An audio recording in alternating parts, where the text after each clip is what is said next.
Bapak Ibu saudara-saudara yang saya kasih dalam Tuhan Yesus Kristus, Salam.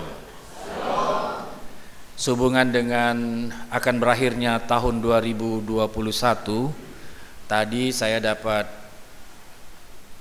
video WhatsApp dari Bapak Penatua Joni Nino, Penatua sebagai Wakil Ketua di Jemaat Diaspora, ada kirim video milik akun FB yang namanya tertulis Liko Min. Nah, itu dia berkisah tentang hari Jumat terakhir 31 Desember 2021 disertai dengan catatan. Dia bilang, hapuskan semua kecewa, hapuskan semua iri hati, dendam, kesedihan, biarlah semua itu terbenam bersama matahari terakhir 2021. Dan hari pertama tahun 2022, di situ dia bilang, doa saya untukmu 1 tahun kebahagiaan, 12 bulan kedamaian, 365 hari kegembiraan, 8.760 jam kasih sayang, 527 menit 40 menit 527.040 menit cinta, disertai dengan ucapan selamat menyongsong tahun baru 2022. Lalu tadi juga saya dapat ini pesan WhatsApp video dari Bapak Koster Jemaat Diaspora Danau Ina Esapa, Bapak Anis Sapito, bilang, selamat tinggal tahun 2001, selamat datang tahun 2022. Kiranya kita tetap satu hati, satu iman sampai selamanya. Hebat juga Bapak Anis. Nah, Bapak Ibu saudara-saudara, tentu semua harapan kita selamat menyongsong tahun baru dengan lebih sukses, lebih sehat dari tahun sebelumnya. Juga akhirnya tahun 2021 akan pergi meninggalkan kita bersama dengan semua kenangan yang tak akan pernah kita lupakan. Bapak Ibu masih ingat bulan April? Pasti masih ingat. Mau mahasiswa, mau keluarga, kita mengingat bagaimana hantaman badai Seroja yang datang secara tiba-tiba disertai hujan deras di malam hari yang buat kita tidak bisa tidur karena air masuk di rumah. Juga kasur bantal kita basah semua. Belum lagi ditambah adanya isu tsunami, air laut surut jauh. Jadi kita tinggal tunggu kapan tsunami datang. Nah, itu membuat kita panik, lalu tinggalkan rumah, kita amankan surat-surat, kita amankan orang-orang terkasih ke tempat yang lebih tinggi. Juga Bapak Ibu saudara-saudara, tahun 2021 bagi mahasiswa-mahasiswi yang menekuni pendidikan dan menyelesaikan perkuliahan, lalu dia bisa ujian skripsi, dinyatakan lulus di wisuda. Juga ada yang dapat pekerjaan, ada juga yang punya pacar baru, ada yang menikah di tahun 2021, dan terakhir ada yang diteguhkan menjadi anggota SIDI, juga sebagai bagian dari presbiter Jemaat Diaspora Danau Ina. Tetapi juga ada yang kehilangan orang-orang terkasih yang meninggal dunia. Bahkan ada keluarga juga yang tidak sempat menyemayamkan jenazah orang terkasihnya di rumah sendiri, langsung dimakamkan sesuai dengan prosedur penyebaran COVID. Kita tahu bagaimana coronavirus membuat segala sesuatu menjadi lain dan berubah. Nah, tak terasa Bapak Ibu kekasih Tuhan, waktu begitu cepat berlalu. Sang pengkhotbah yang adalah Raja Salomo dalam bacaan kita mengatakan, segala sesuatu ada masanya, apapun di bawah langit ada waktunya. Dengan kata lain, dia mau katakan segala sesuatu di dunia ini terjadi pada waktu yang ditentukan oleh Allah, karena ialah Allah sang pemegang kendali. Kata masa di dalam ayat 1 bacaan kita ini menunjuk pada suatu kurun waktu. Kurun atau batas waktu tertentu yang ada awalnya dan yang ada akhirnya. Kalau tahun 2021 akan berakhir dalam kurun waktu yang ditetapkan Allah, dan kita saat ini akan siap memasuki kurun waktu yang baru tahun 2022. Dan kita akan mengawalinya beberapa jam lagi, memasukinya beberapa jam lagi, dan sudah pasti akan berakhir lagi pada tanggal 31 Desember 2022 nanti. Tetapi yang perlu kita pahami adalah waktu yang terus berputar, waktu yang ada tidak berputar sendiri dalam sebuah lingkaran nasib, tidak seperti itu. Mengapa? Karena ada yang menentukan. Yang menentukan adalah Allah sendiri. Allah lah yang menentukan masa dan waktunya. Dan segala sesuatu yang terjadi dalam hari-hari yang kita jalani dalam masa dan waktu yang ditetapkan oleh Allah juga, termasuk juga yang akan kita jalani di sepanjang tahun 2022 nanti. Semuanya ada di dalam rangkaian rancangan dan rencananya. Rencana Sang Pencipta langit dan bumi. Kalau Allah yang punya rencana, maka semuanya baik adanya. Sebagaimana Allah menciptakan langit dan bumi bersama segala isinya, termasuk menciptakan manusia. Segala sesuatu menurut pengkhotbah dalam bacaan kita meliputi kegiatan sehari-hari seperti dicatat di situ: menanam, mencabut, merombak, membangun, merobek, menjahit, mencari untung, merugi.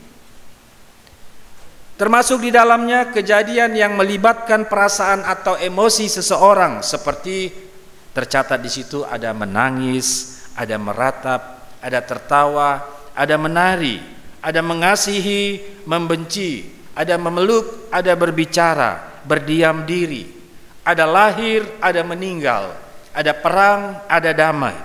Semuanya ada dalam kendali Allah.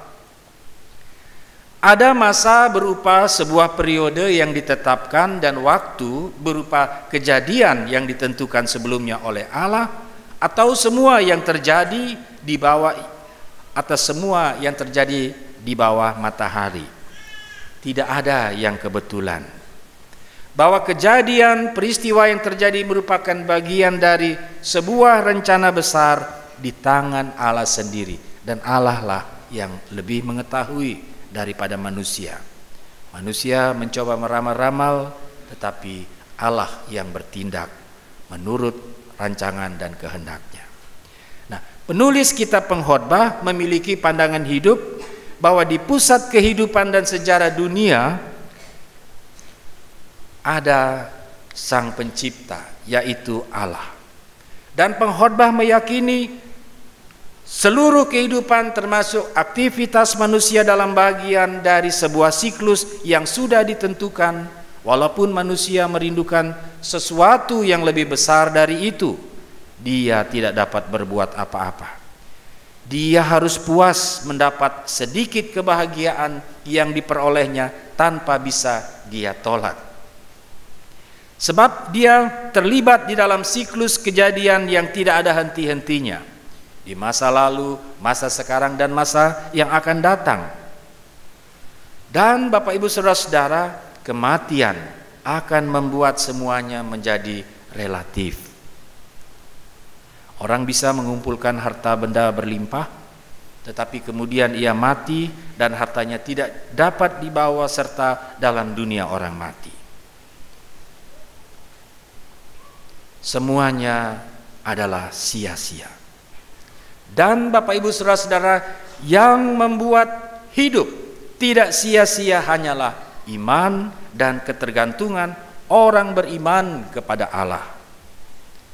Jemaat Tuhan, sebagai manusia, kita selalu berada dalam dua dimensi yang saling bertentangan. Misalnya kelahiran dan kematian. Menanam, lawannya mencabut. Hidup atau mati.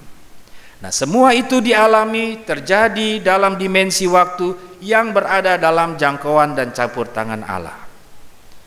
hanya dekat Allah saja, maka kita sebagai manusia dapat dengan bijak menentukan langkah-langkah hidup, menikmati setiap sukacita dan kebahagiaan yang Allah berikan. Allah berikan kepada kita di tengah-tengah atau di sela-sela tangisan dan kebahagiaan, tangisan dan air mata. Dan karena Allah adalah pusat hidup kita, maka janganlah kita ragu untuk menikmati hidup ini. Seberapapun kecilnya kegembiraan yang dapat kita peroleh dalam sempitnya waktu yang diberikan dan menjadi waktu milik kita. Kalau Bapak Ibu saudara-saudara saya dapat memanfaatkan setiap momen, setiap waktu indah dengan sukacita yang menghampiri kita itu, betapapun kecil, maka kita akan menghadirkan kebahagiaan di dalam hidup. Dengan kata lain, bahagia itu sederhana. Selain manusia tidak dapat mencampuri kedaulatan Allah yang mutlak karena karya dan rancangan Allah sempurna, sudah sepantasnya kitalah yang harus menyesuaikan, merubah cara pandang, cara pikir kita dalam melihat, menilai, dan mengambil keputusan tentang hidup dan kemahakuasaan Allah, sehingga kita tidak menjadi kecewa. Kita tidak ingin berlebihan, tetapi mensyukuri apa yang ada, menjalani hidup bersama Allah, entah susah atau senang, entah sehat atau sakit, entah berkelimpahan atau berkekurangan. Nikmati pemeliharaan Allah dan pertolongannya, walaupun sesak, walaupun terjepit, walaupun pahit dan terpuruk kita alami, akan terasa indah ketika pertolongan Tuhan kita terima di mana saat kita membutuhkan. Itu pengkhotbah maksud dalam ayat 11, dia katakan ia membuat segala sesuatu indah pada waktunya. Kalau bilang indah pada waktunya artinya tidak buru-buru. Kita belajar untuk menahan diri, bukan kehendak kita yang jadi, tetapi kehendak Tuhan yang jadi. Kita diminta untuk bersabar, menanti sampai pada saatnya. Nah, kekasih Tuhan, nikmatilah setiap bentuk pemeliharaan dan berkat Tuhan di dalam hidup ini. Yakin kita tidak akan kehilangan sukacita bersama dengannya, walaupun keadaan yang kita hadapi tidak seperti yang kita harapkan. Ada banyak contoh juga pengalaman yang Bapak Ibu dapat temukan. Salah satu, saya pernah melihat saat berada di pelabuhan feri menuju ke Alor. Di situ ada seorang anak kecil, dia rupanya jual jasa, tawar jasa untuk jadi semacam porter angkat barang itu. Dia dapat uang, lalu dia beli makanan, kami antri lama, dia beli makanan, lalu dia beli, itu sudah siang, dia makan di atas anjungan kapal di bawah panas terik matahari sambil dia goyang-goyang kaki menikmati makanan yang dia peroleh dari hasil jerih payahnya sendiri. Ini juga menggambarkan betapa lahap, sukacita dan bahagianya dia. Bisa jadi dia lebih bahagia dari seorang katakanlah nyonya yang sedang makan bersama suami atau keluarga di restoran atau di hotel berbintang. Dia makan mungkin sambil menangis karena dikhianati oleh orang terkasih, atau ada masalah yang dia tidak bisa atasi. Bapak Ibu saudara-saudara, kita dapat menemukan sukacita, kegembiraan, kebahagiaan di dalam kehidupan. Termasuk kebahagiaan, sukacita kita sebagai mahasiswa-mahasiswi yang mendapatkan kesempatan untuk berkuliah. Sebab mengingat banyak yang merindukan untuk kuliah, tetapi kesempatan ada pada kita. Nikmati dengan sukacita, jangan lihat perkuliahan sebagai beban, selesaikan sampai selesai, dan kebahagiaan saudara adalah kebahagiaan orang tua juga. Sukacita dan kebahagiaan dapat kita nikmati kapan saja, dalam kondisi apa saja, jika kita tahu bersyukur pada Tuhan sebagai penyelenggara hidup. Ada yang bersuka cita dengan perabot rumah tangga yang baru, dengan baju yang baru. Tetapi ada juga yang bersuka cita dengan apa yang ada. Dengan limbah-limbah yang ada, dia kelola, dia olah. Dia tidak bisa beli mebel, dia olah kayu limbah, akar jati kah, atau bahan-bahan lain, dia bisa buat untuk menjadi sesuatu yang membuat juga dia bahagia. Dengan kata lain, kita diajak untuk bagaimana mengubah cara pandang, cara pikir kita terhadap sesuatu. Hal-hal yang mungkin dianggap biasa, tidak ada guna, kita olah secara luar biasa. Dia bisa menghasilkan, dia bisa mendatangkan sesuatu yang membawa kebahagiaan bagi kita. Mari kita jalani tahun baru 2022 dengan penuh harapan, dengan penuh keyakinan bahwa di dalam Tuhan ada sukacita dan kebahagiaan. Di dalam Tuhan segala hal dapat kita lakukan asal kita percaya dan kita terus bekerja menggunakan talenta yang ada. Tuhan tidak meninggalkan kita. Ia siap menolong kita untuk segala sesuatu menjadi indah pada waktunya. Tetap jaga hati untuk bersyukur. Tetap jalani hidup dengan penuh pengharapan kepada Tuhan, sumber dan penyelenggara hidup. Suka duka pasti kita alami, tetapi kita akan tetap tegak berjalan bersama Tuhan jika kita yakin Dia merancangkan damai sejahtera dan bukan kecelakaan untuk memberi kepada kita hari depan yang penuh harapan. Demikian Nabi Yeremia dalam surat kitab Yeremia pasal 29 ayat 11. Selamat memasuki tahun baru 22. Ingatlah firman Tuhan, jangan rancang sendiri hari depanmu. Percayakan, libatkan Tuhan. Percayakan hari depanmu kepadanya, rancangannya sempurna semata untuk kebaikanmu. Amin.